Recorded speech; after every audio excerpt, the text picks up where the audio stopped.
Facebook as well as Instagram. It looks like we have success and liftoff, and hopefully we're going to have more success this week with both Facebook and Instagram going simultaneously live. So it's lovely to see lots of people joining me on both platforms here tonight to talk about cats and dogs in literature. Why is it that we love cats and dogs in literature? Well, we love them in our lives. That's very true. And a lot of people I know have been surviving throughout lockdown with the cuddles and love and purring of their feline and furry friends. I know a lot of people who've been loving going on walks with their dogs every day and getting lovely strokes from their cat friends as well. But some of you might prefer to meet cats and dogs in literature rather than in real life. I'm actually channeling cats as much as I can tonight here by wearing my cat collar and also wearing my substitute cat, because my real cats, of which I have 3 at home, are nowhere in sight right now. But I'm hoping they might join me later, you never know. So cats and dogs are some of the first creatures that we meet as children, both in real life because we often have them as pets, and in the books that we read. And we've got a lot of favourite cat and dog books. For instance, Meg and Mog, also Mog the Forgetful Cat, who is one of my personal favourites, a book by Judith Kerr. She has many books all about Mog, who is a classically gorgeous cat. She's very forgetful, she's a bit silly, but she's a beautiful, warm, cuddly, friendly cat who does lots of things wrong and then gets over it again. We also meet the Cat in the Hat early on in life. The Cat in the Hat, I think probably pretty much everyone must have read in the world. It's a fantastic, wonderful book. Dr. Seuss, he's one of the best writers ever, who introduced many of us to rhyme and wonderful words and images. Look at the fantastic images. And the cat in the hat is a symbol of chaos and destruction, but everything comes right in the end. So that's the Cat in the Hat. We also have, maybe for slightly older readers, Orlando the Marmalade Cat. I don't know if many of the younger people read him nowadays, but lots of us might have read The Marmalade Cat to our children. They're beautiful, very large and wonderful books, are not so easy to get hold of now as they used to be. But the Marmalade Cat has all kinds of fabulous adventures, and they're obviously highly illustrated, and that's what makes them so gorgeous. And they're quite old-fashioned, wholesome seeming stories. I think that's one of the things that we love about cat and dog stories as children. But there's also the side of us that loves cats who metamorphose, or people who metamorphose into cats. One of the things that I think is very true of our relationship with cats in literature is that everybody wants to be a cat, to quote the film Aristocats, which is a great film, by the way. Thanks for loving my collar, by the way. It is probably my favourite collar in the world. And thinking about metamorphosing into cats, there is that idea that we as humans would possibly really rather be cats, both in children's literature and in grown-up literature. There are a lot of stories where people turn into cats. It's a common theme in much of literature. So this is one of my children's favourite early books, Kate the Cat and the Moon by David Armand, which is all about a girl called Kate who every night jumps out of her bed and changes into a cat. So I'm trying to show you the pictures because they're really fantastic pictures. They seem deceptively simple, but actually they're very cleverly drawn. And there you can see Kate. At first, she's human. She jumps out of bed, she goes down the stairs, and on her way down the stairs, she literally turns into a cat and then goes off and has adventures with another cat who's a friend. Now, this is a wonderful adventure, and many of us really do want to be cats. We channel our cat fantasies into books. This is another one which is a bit lesser known than the David Armand, which is a book which purports to be for children, but I would say it's really more of an adult book. The Cat Who Came In Off the Roof is all about a woman who turns into a cat, and she starts to hang out with a very lonely man.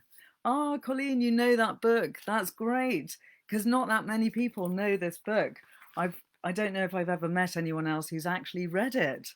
And it's a really lovely fantasy about, really, it's about a lonely man and a lonely woman getting together, but it's all told through the metaphor of the cat. It's really quite a grown up story, but it's very wonderfully told, and it does have some illustrations, but they're quite simple. The joy is in the story and the way it's told, frankly. Um, so that's another metamorphosing cat story. Then, getting into slightly older children's book territory, we have the fabulous Lion Boy by Zizu Korda, which is a mother and daughter collaboration. The two of them, Louisa Young and her daughter Isabel Young, wrote this book together when Isabel was only 8. She started writing it with her mother. And this is a really great story. It's actually the first in a trilogy, and it's been dramatised and put onto the London stage, such is its great power of brilliance. It's about a boy who learns to speak the language of cat, and he runs away to the circus. I won't tell you what happens. It's quite a complex story and it goes on many adventures, but it's a really fun and great story, which has a lot of wise words and wisdom also about what's happening to the world in terms of pollution. So I highly recommend this book to all ages. That's Lion Boy. Then we've been talking a lot about cats, and I will come on to dogs soon, and I'm also going to be talking about adult literature as well. So there's a lot of books that I want to mention tonight. One of the most famous cats in literature is The Cat Who Walked by Himself in the Just So stories by Rudyard Kipling. And The Cat Who Walked by Himself is really the epitome of all cats. He is the platonic cat in a way. Rudyard Kipling explains the way that mankind first went and lived in a cave and created fire and started having cooking and being civilized. And mankind invited the dog into his cave, and the dog made an agreement with the man that he would, in return for food and water, he would provide companionship to the man and also help him hunt. And the cat was far too wise and clever to make any such agreement. But you've got to read the story. But in the end, the cat does make a kind of bargain with the man and the woman that he will not harm the baby and he will occasionally come and cuddle the humans in return for some milk. But the cat in this book really isn't the most lovable creature. But I think Rudyard Kipling does have quite a lot of wisdom in terms of talking about cats. So moving on to dogs in children's literature before we start talking about cats and dogs in adult literature, of which there are many, and it's a little discussed side of serious literature, I feel. There's Snowy in Tintin, who we have to mention, who is always by Tintin's side, never leaves him. He's the very soul of fidelity, and he's the perfect, loveliest dog, in one of the loveliest in the whole of literature. So that's for younger readers. Then this dog in Because of Winn-Dixie by Kate DiCamillo is a really wonderfully ugly, unattractive dog who is named Winn-Dixie because that's the supermarket where the girl first found Winn-Dixie, and she rescues him from being sent to the pound, and she brings him home to her dad, the preacher, and the preacher falls in love with him as well, and they can't help but both fall in love with him. And we slowly realize that the girl who's the heroine of the story, who's called Opal, is lacking a mother, and her father is a preacher, so he's always out. And this dog becomes her best friend and companion. And this is a book like no other to make you fall in love with dogs. It's very moving. There are moments of great sadness, but it's also an epic classic story, which I recommend to everyone. Then other great dogs in young children's or younger children's literature. This is a really great book, Dog's Body by Diana Wynne Jones, which is all about a boy who has real anger issues. And well, I don't really want to tell you too much about the story, but it involves the dog star, Sirius, and a magical dog.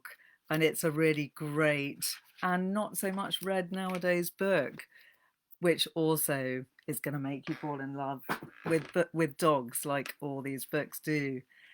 Then there's Spirit Walker by Michelle Paver, which is the first of a series of 5 books, which I personally found so gripping that I had to listen to them all on audio, one after the other, while I was writing my book, The Story Cure. And this is set in the time of prehistoric man, and it's about a boy and his dad and a wolf cub.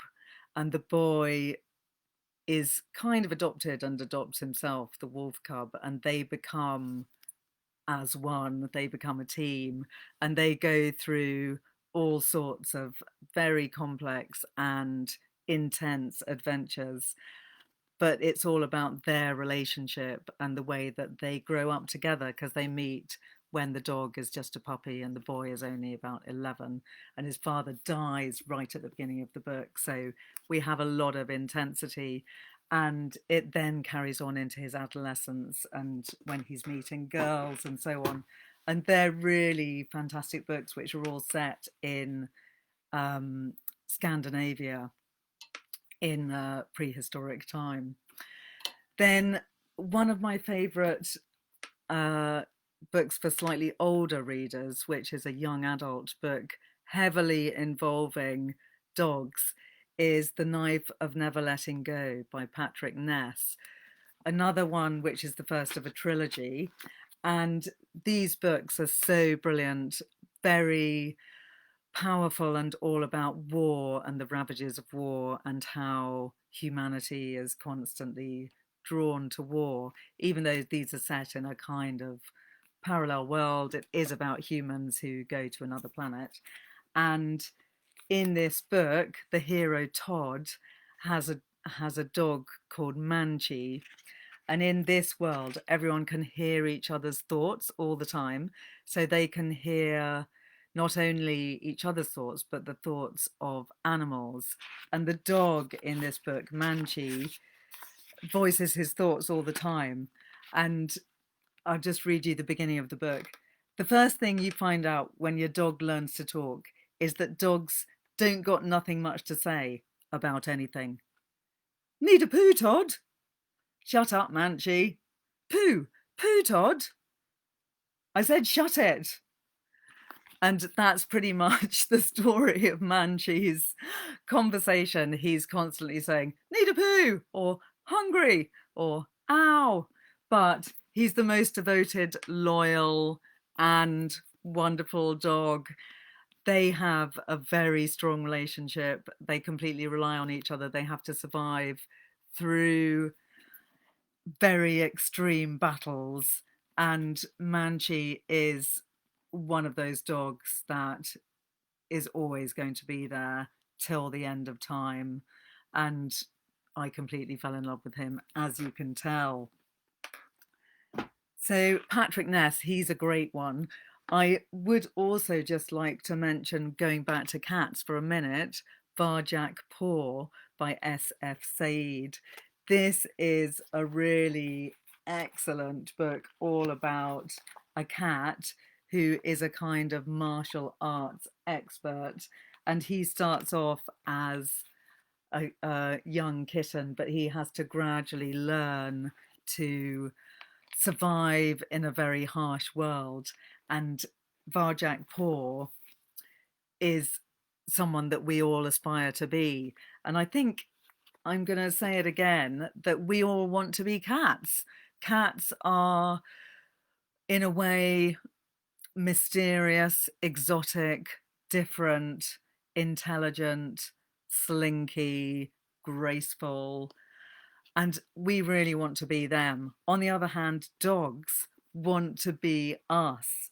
So I feel that that's the difference in literature between cats and dogs and why we love them.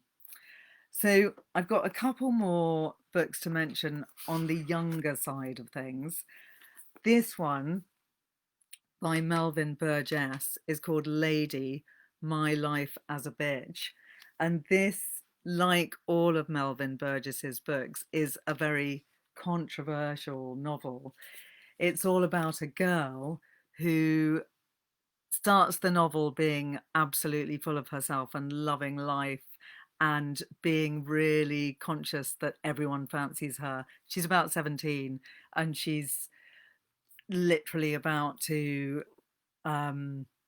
kiss for the first time a new boyfriend when she has this very strange experience when she meets a tramp and she's rude to him and he curses her. And the next thing she knows is that she has actually turned into a dog. And she doesn't realize that for quite a long time because she's transforming in the street.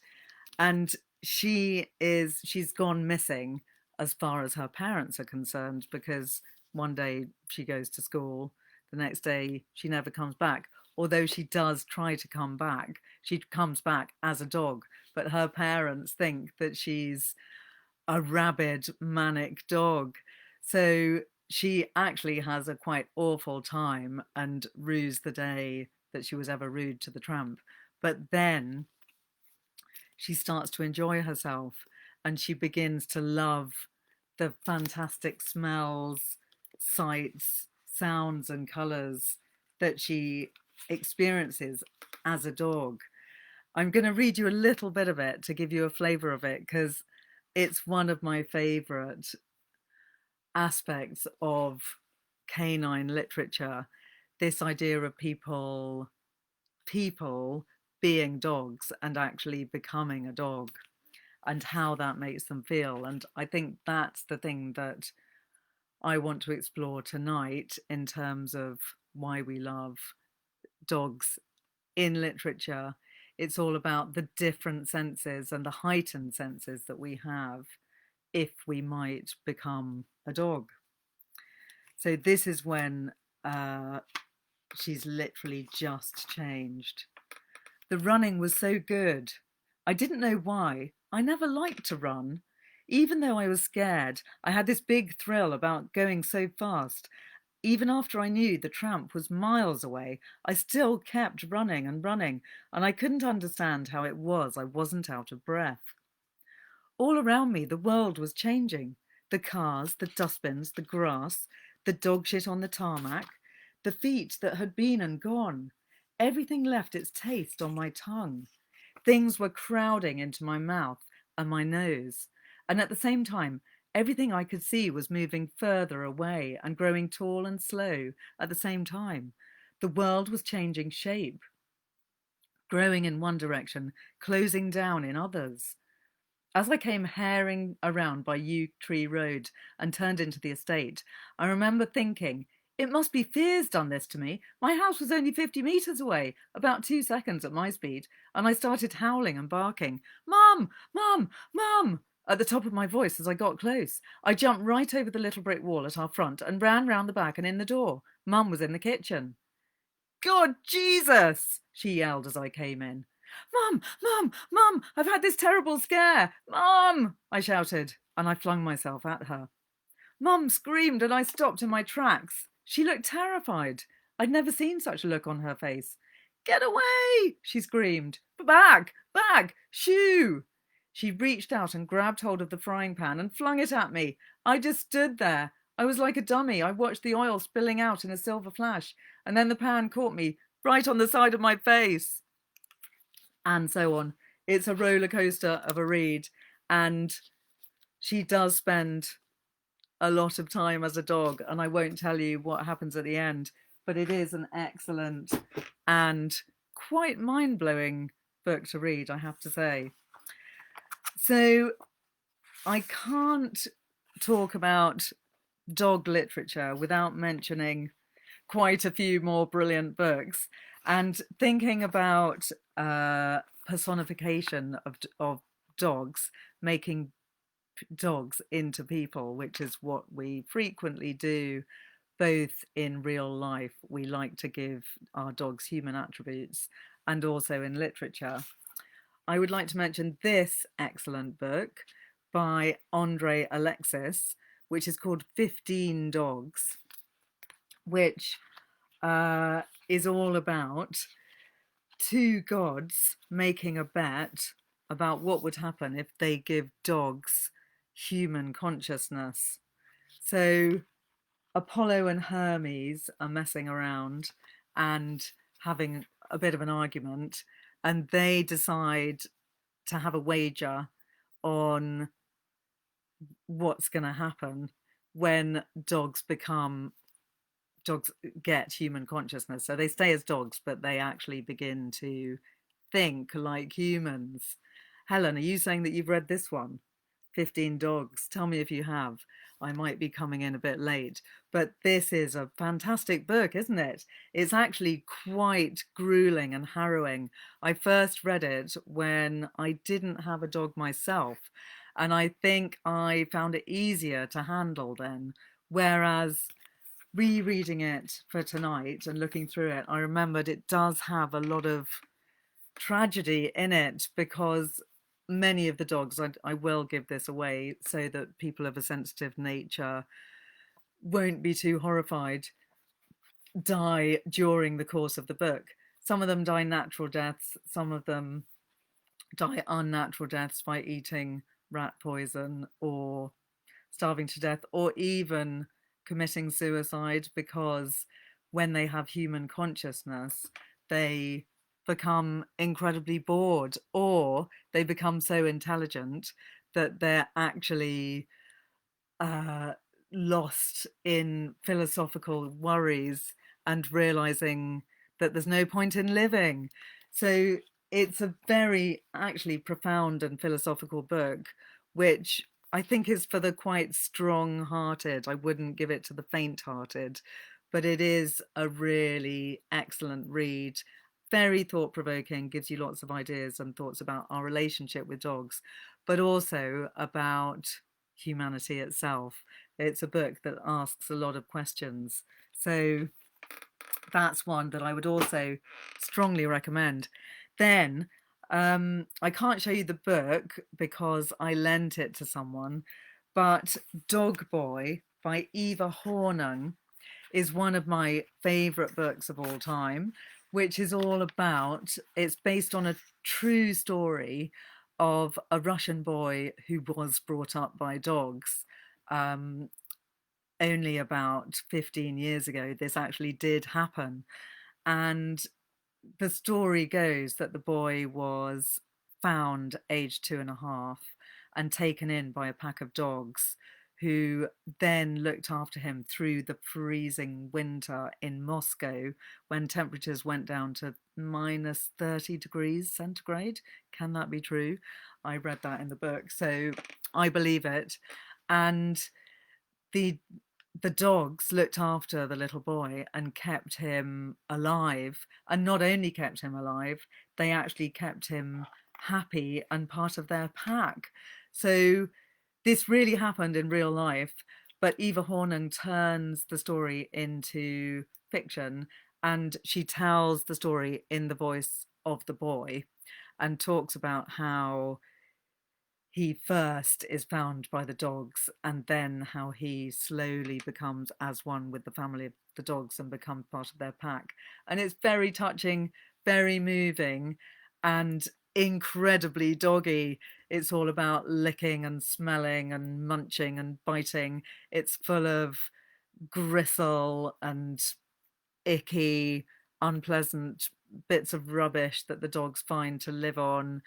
The mother dog, the bitch, actually feeds the boy from her own milk at the beginning of the story and treats him as one of her puppies.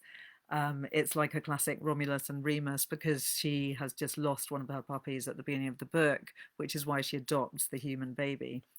And the boy grows up with the dogs until he's about probably 11, and then the authorities find him, and I won't tell you what happens.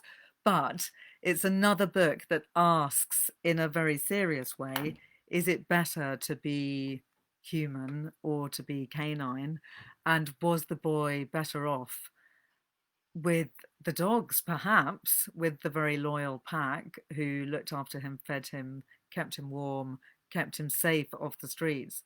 Or is he actually better off in the end with humans? So it's a very thought-provoking, grown-up book. It's definitely a book for grown-ups, by the way, not one to give to children.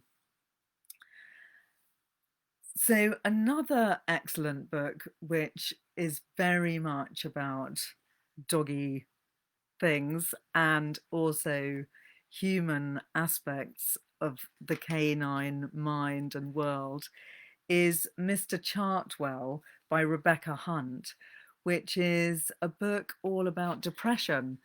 And the idea that it comes from is it relates to Winston Churchill's so-called black dog, which he personified. He personified his depression as a black dog. And this very clever book by Rebecca Hunt takes the idea of depression being a real living being in the form of a black dog. And this black dog comes to stay with a girl and her boyfriend in their house. And the dog changes shape and size according to how depressed they are. But it's really about the boyfriend's depression, particularly. And it's sounds perhaps a little bit of a strange idea for a book and maybe a bit too like a clunky idea, but when you read it, the dog is incredibly likable, and he's also very funny. He's got a great sense of humor, and you can see why they invite him into their home and why they actually love having him there, because there's something very comforting about him. And it really explores the idea of depression in a very clever metaphorical sense, which I found very illuminating. And Winston Churchill is also in the book because this black dog is Winston Churchill's black dog, though the hero and heroine are fictional characters. And it takes you into the world of Winston Churchill too. So it's a quite an unusual book because it's strange, clever, and very curious and illuminating about depression. So I would very much recommend that to everyone if you have ever experienced depression or if you know anyone else that does, because it gives you new insights into other ways of looking at depression. Now, I've mentioned quite a few doggy books. I would love to go back to cats for a little bit. I know that tonight there's going to be a lot of books that I'm not going to have time to mention, which I will be very sad about because there's so many brilliant cat and dog books out there. Not least The Call of the Wild by Jack London, which is one of my favourites and which I first read as a child, but which is still fantastic to read now. And actually, just before we go back to cats, I want to read you a tiny bit out of The Call of the Wild because I think it captures one of the things that we love about dog books. This is a quote from The Call of the Wild, describing the way that Buck, the hero of the book, who is a dog, feels. He was mastered by the sheer surging of life, the tidal wave of being, the perfect joy of each separate muscle, joint, and sinew, in that it was everything that was not death, that it was aglow and rampant, expressing itself in movement, flying exultantly under the stars. So that was written in 1903 by Jack London, The Call of the Wild, and it's still a brilliant book. It's still very fascinating and interesting in terms of thinking about pitting ourselves against nature and surviving against all odds. And that's one of the things that I feel we look for in the literature of dogs and canine ideas, as well as in the feline. But there's so many different ways you can go with cat and dog books. One of the most famous cats in literature is Behemoth in The Master and Margarita by Mikhail Bulgakov. So this is a brilliant book, which I frequently recommend to people. It's not an instantly easy read because it's quite complex and it has multiple viewpoints, and it's also in many ways allegorical and satirical. It was written between about 1934 and 1955 and was not published until the 1960s. And Bulgakov himself, as a writer, he was satirizing and talking about the regime of Stalin and living in Moscow. And he burnt his own book more than once because of fear of what would happen if it was found and seen by the authorities. So it's a very political book, even though it purports to be about the devil. But the relevance of the cat in The Master and Margarita is that the cat, Behemoth, is a sidekick of the devil. And he is immense. He's described as the size of a hog. But what's most terrifying and strange and worrying about him? Oh, look, he's behind me. That's him in the poster. And that's what he looks like. I don't know if you can see on Facebook. I'm going the wrong way. There we are. He loves guns. He likes to walk around with a gun. He loves cigars. He plays chess. And he's sometimes depicted as wearing a dinner jacket. He's one of those cat creatures who's a little bit sinisterly too human. He jumps onto trams and pays for his tickets with real money. So he's neither a cat nor a human, but he's something in between. And he is remarkably sinister and really quite terrifying and ruthless. Helen, I'm glad to see that you're also a fan of The Master and Margarita. At the very end of the book, Behemoth transforms himself into a human, and he's described as the greatest jester of all time.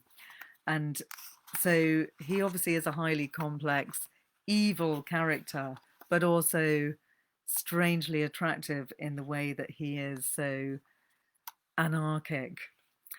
So that's the Master and Margarita, one of the most famous cats in literature. But another very famous cat, or he used to be more famous, but I think is not quite so well known nowadays, is Mehitabel the cat, actually a female cat, who is the great friend of Archie the cockroach. So just to give you a little bit of background, Don Marquis was a journalist who wrote for a New York newspaper back in the 1960s. And he said that one day he came into his office, the newspaper office, and he saw a cockroach jumping on the keys of a typewriter, using his head to jump on the keys. And this cockroach was writing blank verse. He had to write blank verse because he couldn't use the caps shift, which is something that the younger generation probably wouldn't understand because they don't know about typewriters. But maybe anyone over 40 might realize and remember that it would be very difficult to type using only your head on a typewriter. It'd be easier now with a laptop. Anyway, Archie the cockroach has the soul of a poet, and he meets Mehitabel the cat, who actually has the soul of Cleopatra. And Mehitabel is a really fantastic character in this book. She has lots of adventures, and she has a free spirit and a great ability to laugh at life. And as I love her so much, I'm going to read you a little bit of what Mehitabel has to say through Archie, because he's the one that writes it all down. You can see from the way it's typed that there's no capital letters there, and it's quite broken up. These are therefore very easy to read and a great companion to take with you on any journey. This poem by Mehitabel is called Cheerio, My Deario. Well, boss, I met Mehitabel the cat. Sorry, it's by Archie talking about Mehitabel. Trying to dig a frozen lamb chop out of a snowdrift the other day. A hell of a come down, that is, for me, Archie, she says. A few brief centuries ago, one of old King Tutankhamun's favourite queens, and today, the village scavenger. But what the hell, Archie? What the hell? It's cheerio, my deario, that pulls a lady through. See here, Mehitabel, I said.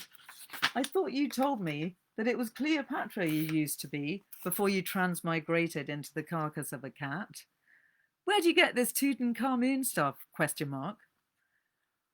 I was several ladies, my little insect, says she. Being Cleopatra was only an incident in my career. And I was always getting the rough end of it, always being misunderstood by some straight-laced, prune-faced bunch of prissy-mouthed sisters of uncharity. The things that have been said about me, Archie, ! And all simply because I was a live dame. The palaces I've been kicked out of in my time, ! But what the hell, little Archie? What the hell? It's cheerio, my deario, that pulls a lady through, ! Framed, Archie, always framed. That is the story of all my lives. No chance for a dame with the anvil chorus if she knows a little motion. It seems to me only yesterday that the Luxor local #1 of the Ladies' Axe Association got me in Dutch with King Tut, and he slipped me the sarcophagus. Always my luck. An empress yesterday and today too. Too emaciated to interest a vivisectionist. But toujours gay, Archie. Toujours gay, and always a lady in spite of hell and transmigration. Once a queen, always a queen, Archie. Period. One of her feet was frozen, but on the other 3, she began to caper and dance, singing, It's cheerio, my deario, that pulls a lady through. Her morals may have been mislaid somewhere in the centuries, boss, but I admire her spirit. That's Archie and Mehitabel. Fantastic fantastic companionship for any lonely evening. I love them. And one of my favourite poems from that collection is called The Lesson of the Moth, which I invite you all to look up. You'll be able to find it online. So, a couple of other cat novels that I'd like to mention before I come to an end are The Travelling Cat Chronicles by Hiro Arikawa, sorry about my pronunciation, which is a Japanese novel. There's actually quite a few brilliant Japanese cat related novels, but The Travelling Cat Chronicles is the story of a cat and a human going on a journey. They're called Satoru and Nana. Ah, Helen, you're saying it's your favourite. Brilliant. You've read a lot of these books, I'm pleased to say. And it's a really beautiful, gentle, quiet book, but one that takes them on a journey, and you get two different points of view, the point of view of the cat and the point of view of the man. And they're great companions, and it's a lovely story. Then there's also The Guest Cat by Takashi Hiredi, which is another gentle, beautiful, lovely Japanese story with a lovely cover, which is all about a couple living in a Japanese apartment in Tokyo. And they have quite a quiet life. They don't have any great ambitions. They don't particularly want children. And to be honest, they're getting slightly bored of each other. And then a cat comes into their lives and shows them new ways of being in a strange way, and almost waking them up from their slightly sleepy, slightly bored lifestyle. And that's another book with a lot of great wisdom, calm and quiet and mindfulness in it. So I've mentioned quite a few excellent books about dogs, a few about cats. I'd just like to talk about one more very short novella, which is Flush by Virginia Woolf, which is all about Elizabeth Barrett Browning's dog, whose name is Flush. And it's written through the eyes of Flush. It's quite a short novella. It's probably only about 120 pages, so it wouldn't take you long to read. And it's probably Virginia Woolf's most accessible novel, partly because it is about a dog, but it is also written in a quite straightforward way, even though it is in the eyes of a dog. And it's all about the time of Elizabeth Barrett Browning, her marriage, what her marriage was like, and what it was like to be a woman in those times. But it's also through the very highly intelligent consciousness of Virginia Woolf herself. So I think that would be a book that many people would love. And it's another gentle book, but it actually has quite a lot of sadness in it. It talks about Elizabeth Barrett Browning's illness too, and it has quite a lot of poetry in it too. Then just need to mention a couple of short stories which are both about cats. One of my favourite short stories, which one of my favourite short stories ever, happens to be about a cat, and it's called Tobermory by Saki, also known as H.H. Munro. And that's about a man who is a real socialite, who is known as being rather clever, who's a bit of a kind of gentleman scientist in the days that you could be such a thing. Saki wrote in 1911.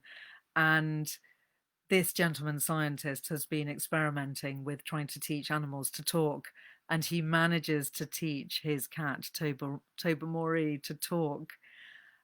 This is not necessarily a great thing, we soon discover, because Tobermory, the cat, has a lot of rather caustic things to say. I'll just read you a little extract so that you can have a flavour of this short story, which I'd recommend to all of you to read. It will only take about 20 minutes. It's quite short. So I'm reading you a bit from when Tobermory has walked into the room where everyone's having a tea party, and they've just been talking about the fact that our hero has managed to teach the cat to speak. "What do you think of human intelligence?" asked Mavis Pellington lamely. "Of whose intelligence in particular?" asked Tobermory coldly. "Oh, well, mine, for instance," said Mavis, with a feeble laugh. "You put me in an embarrassing position," said Tobermory, whose tone and attitude certainly did not suggest a shred of embarrassment. "When your inclusion in this house party was suggested, Sir Wilfrid protested that you were the most brainless woman of his acquaintance, and that there was a wide distinction between hospitality and the care of the feeble-minded. Lady Blemley replied that your lack of brain power was the precise quality which had earned you your invitation, as you were the only person she could think of who might be idiotic enough to buy their old car. You know, the one they call the envy of Sisyphus, because it goes quite nicely uphill if you push it."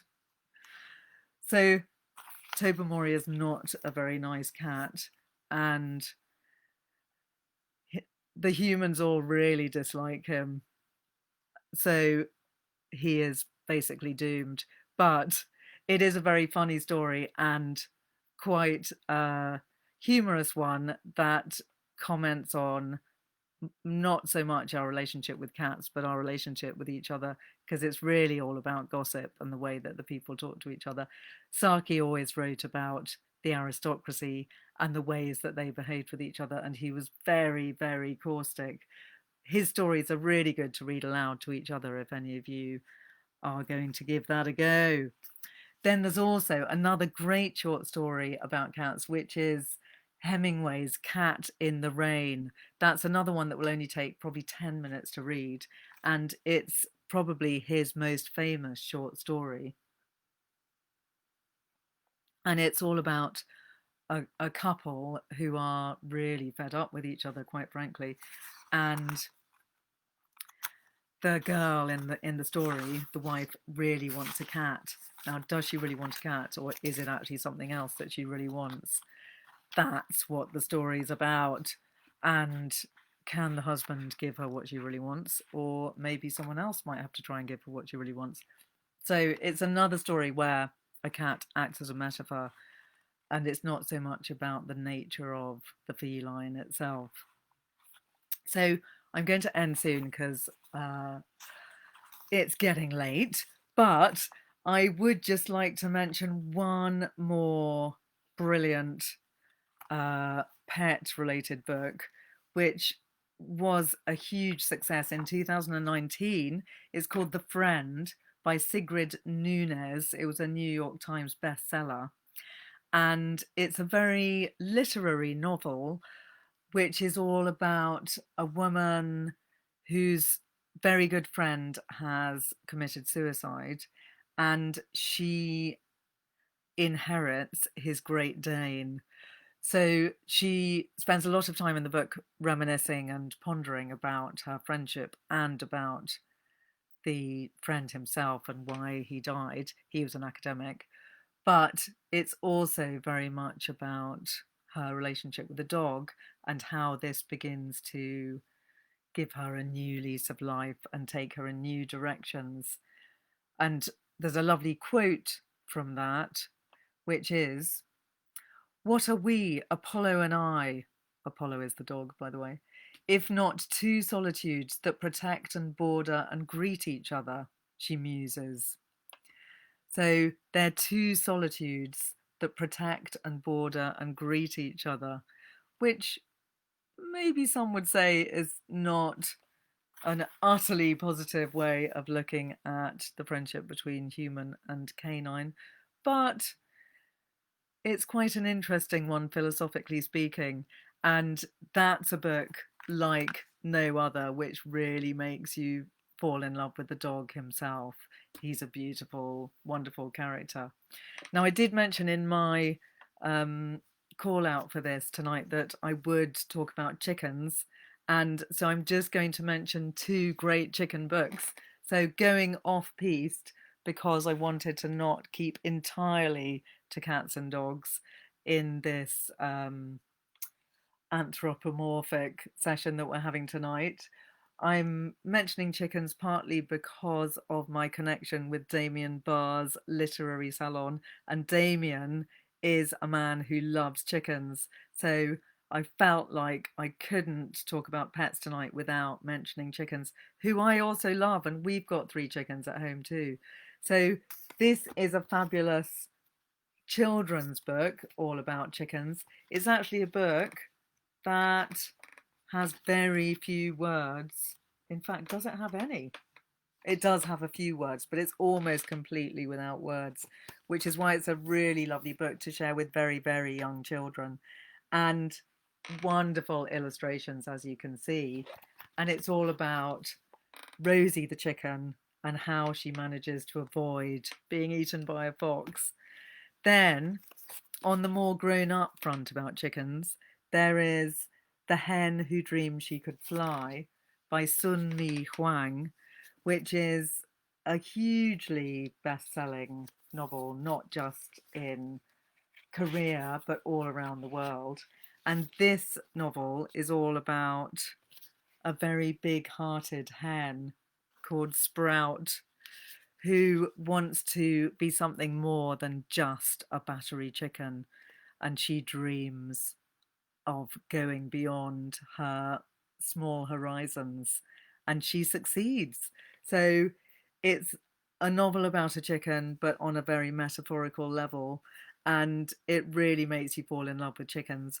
But it also is all about going beyond your restrictions. So it's a book that encourages you to be ambitious and to follow your dreams. So, on that optimistic note, I'm going to end for tonight, and I will let you know next week what the theme will be. I'm going to be doing a salon on Damien Barr's literary salon page on the 15th of July, which will be all about gardens in literature. So that's 2 weeks from now. And I'm building up to that, so I'm not quite sure what I will be talking about next week, but I'll let you know soon. And I look forward to seeing you then. Thanks for coming this evening. Good night.